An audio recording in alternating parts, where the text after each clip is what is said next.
हम बार बार कह रहे हैं कि इस मीटिंग का असर ऐसा नहीं है कि ये स्विट्जरलैंड में मीटिंग हो रही है तो ये किसी यूरोप और अमेरिका का मुद्दा है। इसमें भारत भी एक बहुत बड़ा की प्लेयर है। कहीं ना कहीं से चीन के जरिए भारत का भी स्टेक इसमें शामिल है। और हमारे साथ में हमारे मेहमान बने हुए, हमारे संवाददाता हमारे साथ में हैं। अशोक सज्जनहार साहब हमारे साथ में जुड़े हुए हैं। अशोक जी, आपसे एक सवाल मेरा और है यहाँ पर कि अब देखिए जो ये मामला सामने आ रहा है, ये जो मुलाकात हो रही है, अब डोनाल्ड ट्रंप नहीं है अमेरिका में, वो ट्रंप का दौर ख़त्म हो गया है। अब ये जो दौर है बाइडन का दौर है, ये माना जाता है कि बाइडन एक्मोडेटिव हैं, ट्रंप की तरह नहीं है कि अड़ जाते हैं किसी चीज़ पर। इस हालत में आप बताइएगा कि आपको टेक अवे क्या लग रहा है? आप 5 घंटे की इस मीटिंग के बाद हम क्या उम्मीद करें? सबसे बड़ा टेक अवे क्या हो सकता है इस मीटिंग का? देखिए, दोनों लीडर्स ने ये कहा है जो इससे ज्यादा उम्मीद नहीं बनानी चाहिए, ज्यादा एक्सपेक्टेशंस नहीं बनानी चाहिए, परंतु फिर भी दोनों लीडर्स ने, दोनों नेताओं ने इसके बारे में तैयारी बड़ी अच्छी की है।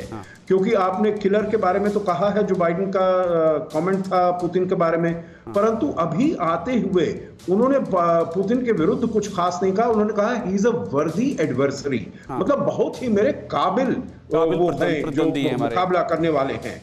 और पुतिन ने भी जो भी स्टेटमेंट्स आई हैं G7 की, नेटो की वगैरह वगैरह, उसमें उन्होंने कोई कमेंट नहीं किया है, क्योंकि दोनों लीडर्स यही चाहते हैं जो इन दोनों के ये जो है। सज्जनहार, थोड़ा सा वक्त मेरे पास और बचा, जरा मैं मनीष के पास चला जाऊं। मनीष और रोहित हमारे साथ जुड़े हुए हैं। मनीष, एक बात मुझे बताइए, संक्षेप में आपसे जानना चाह रहा हूं मैं कि ये जो मीटिंग हो रही है, सीधा सा इस बात को समझाइए कि अभी भारत और चीन के बीच में और भारत और पाकिस्तान के बीच में जो रिश्ते हैं, जो स्थितियां हैं, उस पर इसका क्या असर आप देखते हैं इस मीटिंग का?